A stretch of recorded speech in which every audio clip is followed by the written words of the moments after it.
finally finished India versus England second T20 match. India won by 2 wickets, lead the series 2.0. England first innings.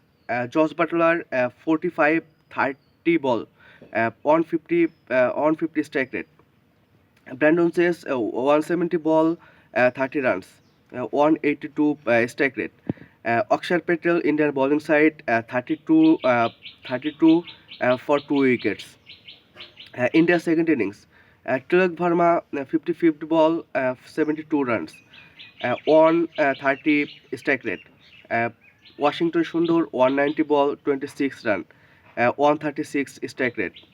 England bowling size, Braden says 29 for 3 wicket. England lost by 2 wicket. India won 2 wicket. So India is lead the series 2.0. Thank you.